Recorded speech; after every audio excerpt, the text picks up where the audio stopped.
I know it's been a really long time since I have been on this channel, since May of this year, and that was not planned. Unfortunately, my mom and my dad, my stepdad, passed away within 4 weeks of each other, and I have been grieving like no other. I have been in the pit of grief, and time is not, like, it does not exist, because I cannot believe that my last video was in May, and I can't believe that my mom just passed in June, and it is already November. And then 4 weeks later, my dad passed in July. Literally 4 weeks to the day, the same Thursday of the month, my dad passed. I am just here to kind of explain everything, not necessarily give you full detail, because I don't think like you guys necessarily need that, but just basically where I've been, where I'm at right now, and how I'm feeling. Basically, guys, I'm just really fucking struggling. I am. And I can't lie and say that like I'm doing really good, because I'm not.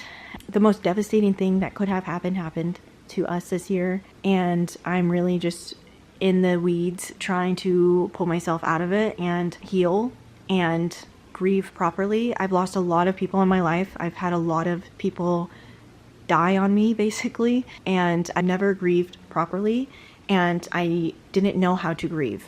Unfortunately, in January and February, we lost Brian's uncle, and we lost our best friend's dad, who Brian was very, very close to, and so we were already grieving and already trying to catch up from the beginning of the year from that grief. You know, we were really trying to process that, and just when like things started feeling like we were getting momentum again, we got the call that my mom passed in June, and that just like threw us for a loop.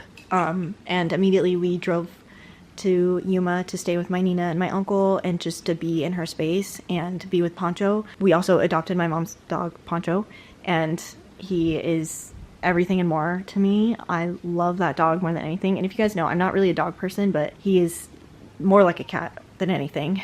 We went straight there, and I was grieving. I was like meditating. I was journaling multiple times a day. I was like really feeling connected to her, because the night that she passed away, she came to me in a dream. Her and Poncho came to me in a dream, and it was a beautiful dream. And I woke up that morning, the next morning, being like, oh my gosh, I dreamt of mom. And I write all my dreams down when I wake up in the morning, like scribble it out. And then within the next hour, my uncle called saying that she had passed. If you guys didn't know, I have a long line of psychic women in my family, and it just like solidified that like my mom and my connection was really deep, and my sisters also have had dreams since she's passed. So I was in the pit of like grief, but also feeling like I can do this, I can get through this, I can do this. I had talked to my dad, and he was going to drive my sisters out for my mom's celebration of life. We planned it for August, so everyone had enough time. I like needed to get all these things done. And also when someone passes, it's so expensive, like cremation, funeral, like all of these extra things that you don't realize like how expensive it is. It's so expensive. It's so expensive. It's like almost criminal how expensive like someone passing away is. And like, I don't know, that's a whole nother video. Anyways, so I was planning on seeing my dad. He was going to come out in August. I was so excited. And also we had plans for October. Brian and I planned to be there for a month in Florida to spend time with him and my sisters. And we had him and my sister's birthday on the 12th. Then we had my baby sister getting married on the 18th. And then, you know, we had Halloween, and we were so excited. And Brian really wanted to film my dad and like get a bunch of content, because if you guys didn't know, my dad really struggled with Hodgkin's lymphoma. He went through chemo, he went through radiation, to the point that he couldn't do it anymore. He recently, at the beginning of this year, had a few procedures on his back. He had his 13th, 14th back surgery this year. He got diagnosed with a skin cancer at the beginning of the year, so we knew that he was struggling with pain. During chemo, he went to work every single day and did chemo and went back to work the same day. And if you don't know how chemo is, it literally is debilitating.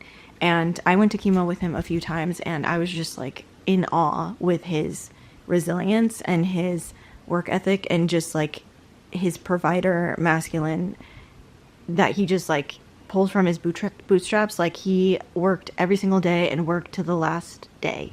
After my mom had passed, we were like, we need to go see dad. And Brian was really, really, really, really pushing it. And I was like, babe, we don't have time. Like, I have all this stuff I got to do for mom's thing. And like, we're going to see dad in August. Like, it's going to be fine. He's going to be fine. He kept reassuring us as well. Like, I'm fine. Like, don't worry about me. And so I was straight in denial about the fact of like where my dad was at. And I think all of us were. I think even he was too. And I also don't know if we really realized how much he was grieving my mom as well. They got divorced when I was like 12.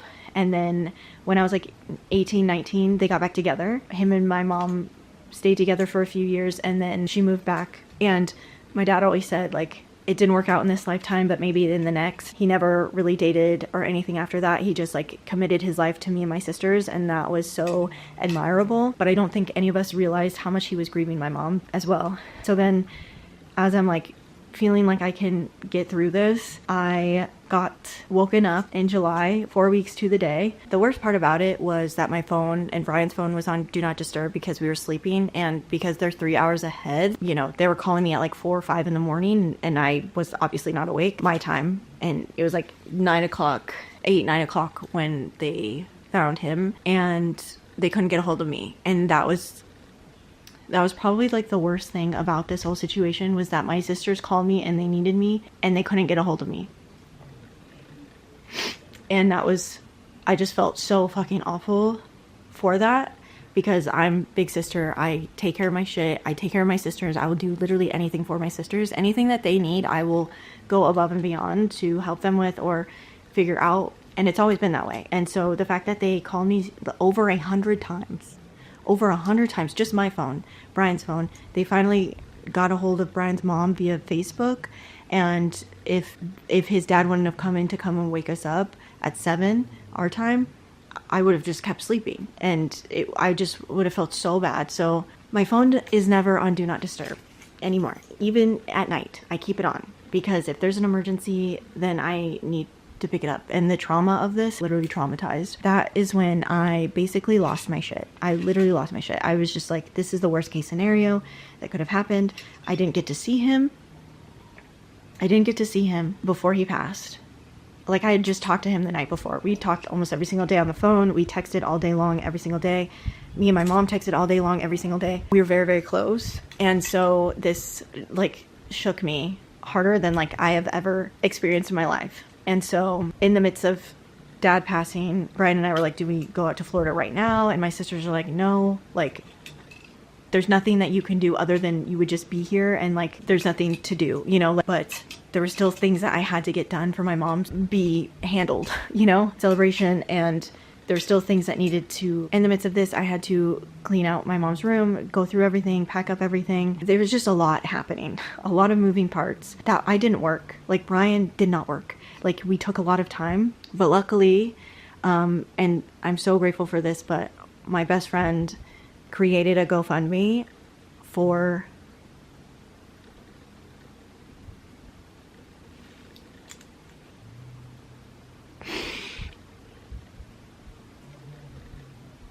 my best friend created a GoFundMe, and all my friends shared it. All my friends donated. So many of you donated. If you did, thank you so much. So many of my community and my friends and like everyone came together, and it really just showed me that it's okay to ask for help. It's okay to let people help you. It's okay to like take help from people, and like lean in on your community. Because for me, when shit like this happens, I recluse, and I have a really hard time like reaching out to people, responding to people. Like, I have literally like 200 fucking messages, text messages I need to get back to.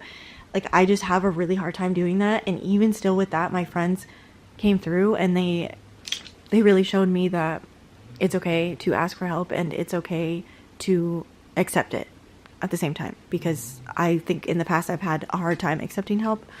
So because of the GoFundMe, and thank you to anyone who donated, I really, really appreciate you so much. Like, I don't think we would have been able to afford any of the funeral arrangements, any of the crematory and the funeral, all of that. Like, we wouldn't have been able to afford that. Plus getting my sisters flown out for my mom's celebration and back, and then, you know, a lot of the other things that come with that you don't even think about, with not only one parent but two parents within 4 weeks of each other. Like this is like so unrealistic. Like people, when I tell the people this, it's so unrealistic that they're like, what? Like this feels so like impossible. I organized all of these things. Like, they hadn't been to San Diego in a long time, and just being with them was so necessary after mom passed and dad passed. Like, we really needed to be together, and it was so special. I'm so grateful. So if you donated to the GoFundMe, if you shared it, if you donated, even your condolences, even sorry, rest in peace, like thinking of you, even you guys sharing your stories about people in your life that had passed away, your animals, your parents, your aunts, your uncles, your grandparents, like that was so beautiful and so touching to me. And I just really, really appreciate every single person that reached out, every single person that sent their condolences and said that they were praying for us. All of those things, I really, really appreciate it. Grief is so hard, and I think a lot of people don't know how to act. So if you thought of us in any way, prayed for us in any way, sent love in any way, sent money to the GoFundMe, thank you so much, because I don't think we would have gotten through any of this without our community, without you guys, without our friends, without our families. So thank you. So August, we had my mom's celebration, and I was go, go, go, go, go. Also, I'm still dealing with an autoimmune disease, and when I'm stressed, I like have symptoms like really, really bad. And so I was also combating that, and on the phone with my rheumatologist, like, bitch, help me out here. I have had both my parents die. I need help. And so I'm really grateful for the nurses at Kaiser, because they were so helpful. They were so kind. My rheumatologist was so kind. And so I've been struggling still with my autoimmune disease, and luckily I have an appointment coming up. Then in September, we were home for a couple weeks, and then had to get ready to drive cross country to Florida, because we still had all of those plans in October. So we had 4 major events in the month of October. Every single weekend was something. We had my sister's birthday and my dad's birthday, which I wanted to make very, very special for her, because it was her first birthday without her dad here. And so I wanted to make it as special as possible. The next weekend, the following weekend, was my baby sister's wedding, and I was wedding planner, I was hair makeup artist, I was running around like crazy getting everything ready. I think every single day we were doing something.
Brian filmed, he did the wedding video, he did the sound system. Like, we're doing all of this stuff, but also the reality that our parents are not there.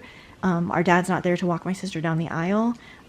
It was really difficult. It was really difficult. Wait. Sir, what are you doing here? I feel like that's a sign from Dad. I feel like it is too, because he knew Dude, she was. What the heck? That's so cute. Oh. Oh, he's just a little guy. Dude. Dad's saying hello.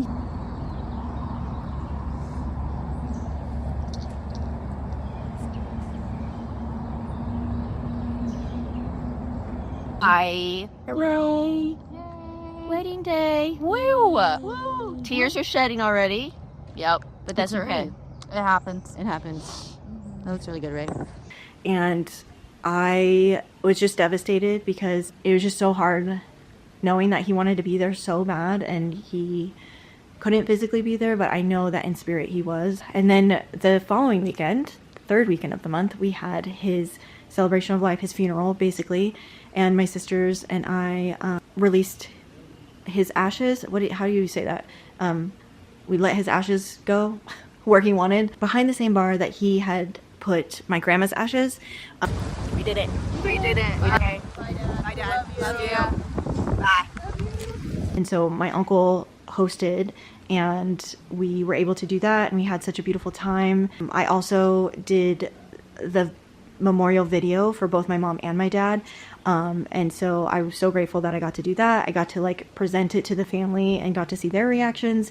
And it was really, really beautiful that everyone loved it and appreciated it. And yeah, it was really, really good to be with family during this time. And then the fourth weekend obviously was Halloween, and my sisters and I didn't really get a chance to like get in the Halloween spirit, which you guys know Halloween is like my favorite holiday. We celebrated Halloween together. We took my niece trick-or-treating and it was so nostalgic. It was like the neighborhood we went to was like total 90s. If you're a 90s baby, if you're a millennial, you remember being able to go trick-or-treating and everyone was out. Like it was super safe. It was so much fun. That's how it was. And there was people everywhere trick-or-treating. It was beautiful. Like the weather in Florida during this time is so beautiful. It's like cold and rainy, and you know, it didn't even rain on Halloween, but it was just like the cool weather. Like, oh, I loved it. And so yeah, it was really, really nice. And then we drove home on the 3rd and then got home. Brian drove straight 42 hours home. He drove straight and we made it home, I think on the 5th, and then we've been home ever since. And now we're both trying to catch up with work. Now it is, what's the date? It's November 18th. Cannot fucking believe that we're already at the end of November and December is already here. I'm like, oh my God, my birthday's coming up and Christmas, and I'm kind of dreading it. Like like every year for my birthday, Brian takes me to Big Bear with our friends and we celebrate my birthday, and every year it's a blast. But every year I am constantly talking to my parents every single day and like sending them photos and videos and calling and FaceTiming, and it's just, you know, it makes my birthday so much fun. And I'm like really struggling with the fact that they're not here, and like Christmas they're not here. My mom's birthday is the day after Christmas. I'm really struggling just in general. Like I'm really trying to get back to life. Thank God for my somatic therapist. Thank God for our couples therapist.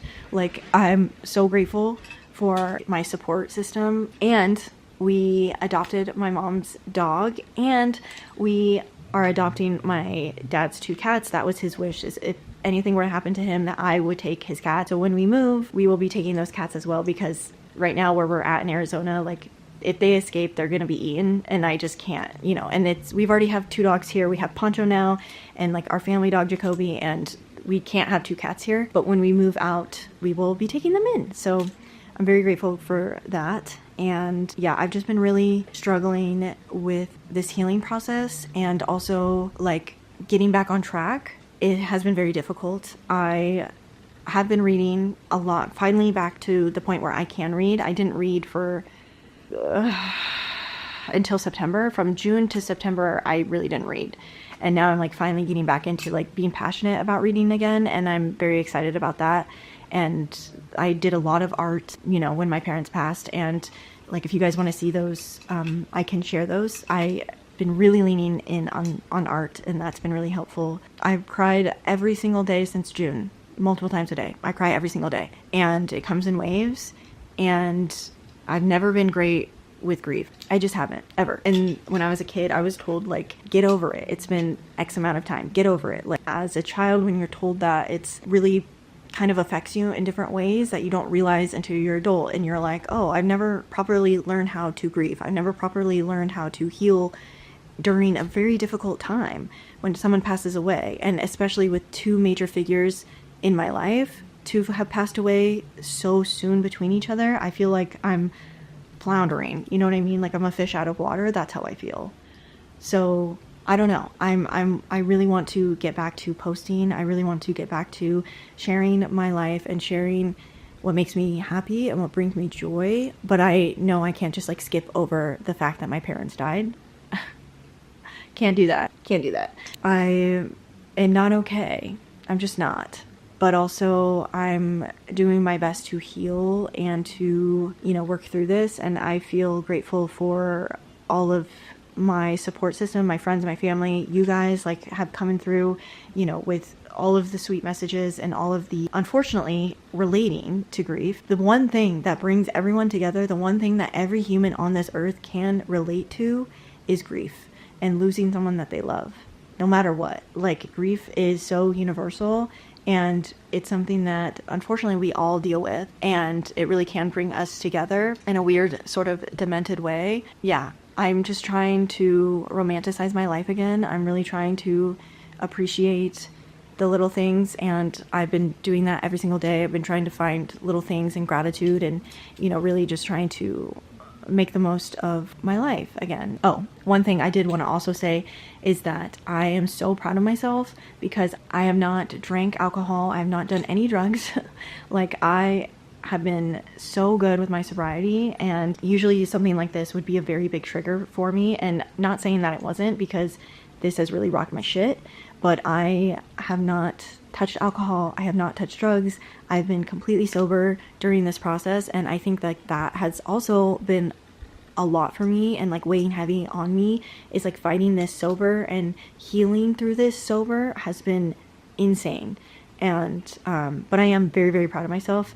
I will say I have developed a nicotine habit again. I used to in the past, but I'm like, nicotine is the least of my worries, and so I have a plan. Don't worry, I'm not going to be addicted to nicotine for very much longer, but it's been something that has been helpful. And you know, I know it's a blip in time where I will stop, you know, by the beginning of next year, so I'm excited for that as well. It all could be worse. Even in the most horrible circumstances, it always could be worse. You know what I mean? And I try very hard to have gratitude in these moments. And like, it's one of my things that I will tell my sisters, like, it could be worse. Even though we can't imagine it any worse than it fucking is, it really could be worse. And so trying to find the gratitude in that. But yeah, grief is something that you don't understand it unless it happens to you, and unfortunately it happens to everybody. But yeah, I've really been struggling with getting back to people, with messaging people back, with even having basic conversations. I hate small talk. I like, literally, it makes me want to, and the amount of small talk I've had to have in the past few months is, yeah, it's one of those things that like I have a hard time with. And so I've had an even harder time communicating just in general. I'm just doing my best and taking things day to day. I really want to try and get back to a routine that includes doing things that I enjoy and that I love, which is content. I love making content, and I just want to be able to share my life and my ups and downs, and that includes this grief. I just needed this time to kind of process and figure out what I needed for myself. Go hug your parents if you can. Call them, call your parents, call your grandparents. Don't wait to tell people that you love them. Don't wait to go and see your family. Don't wait to go visit people that you love. You never know when the last time you're going to see someone is, or the last time you're going to talk to someone is. If you can take anything away from this video, please just have gratitude and appreciation for the people in your lives, for your parents, for your grandparents, for the people that you love, and don't wait. Like, take the trip, take the phone call, make the time, take stock. It's important, and you'll be grateful that you did. If you have made it this far in the video, please comment a rose, like this, emoji. Anyways, okay, I love you guys. Thank you for watching, and I will see you guys next time. Bye.